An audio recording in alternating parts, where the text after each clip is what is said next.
Time to look at the second part of beveling along a path in Blender, which in other packages is often referred to as lathing. Now, in the last video, we discussed that there were two different methods to bevel along a path, and we looked at the first one, which was to create an open curve and use a closed curve to determine its shape. Lathing is basically doing just the opposite of that. So, let's demonstrate how that works. As before, I've gone ahead and gotten rid of my default cube, and I've moved into my top perspective. I'm going to hit Shift-A, and I'm going to choose a Bezier circle this time. Sorry about that. I'll deselect that, and then I'm going to go ahead and also create a Bezier curve.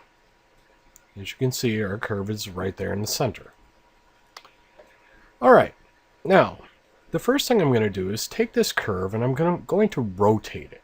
I want to rotate it along my x-axis so that when I move to a front view, I'll be able to see it. So, we're going to hit Rotate, R, then I'm going to hit X, 90, and Enter. Now, if I hit number 1 and go to front view, we can see our curve. This is all well and good. But let's see what happens when we apply our curve to our circle. So I can't really see my circle here, so I'm just going to select it up here. I'm once again going to go to my data panel.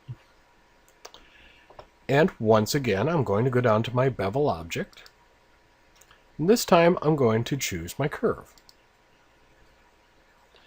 And if I rotate around, we can see that our circle has now taken on the shape of our curve. Now, there's some nifty things to note here. One is that it doesn't matter where in world space our curve is. That has no bearing on the shape of this. So one of the things we can do is grab our curve, and I'm going to hit Z for wireframe so I can see what I'm doing. I'm going to drag my curve out so that it matches my mesh. That's pretty good. There we go. Now, if you already have the shape that you want, there really is no need to do this. However, we can go in and we can edit from here, which is very handy. So I'm going to go back into wireframe and back into my front view,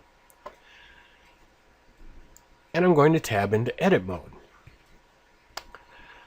Now we see our curves, handles, and I'm in front view, so everything I create from here on out will also be on the plane of my front view, which is really handy. I already have these selected, so I'm going to access my menu for my curve handles, and I'm going to hit V and A, making both of those automatic and also making them straighten out. Now I can also grab this one. Actually, I'm going to grab, yeah, that's fine. We'll grab this one. Once I have that selected, I'm going to hold down Control and left click. And as you can see, our mesh follows. Hold down Control and left click again. Move my view a little here. And we can continue this.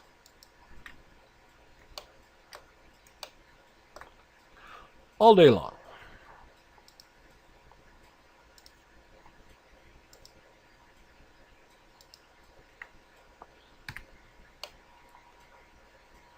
So you can begin to see how awesome it is to make anything like glasses, vases. You might use it for, say, stair spindles, something like that. Anything basically that can be cut into a cross section, you can use the lathe tool for. Alright, since we already learned most about this in our previous video, this one wasn't too long. But Dynamite comes in small packages. You will find lots and lots of uses for the bevel along a path in Blender, whether it be what we refer to as lofting or lathing. I'll see you guys in the next video.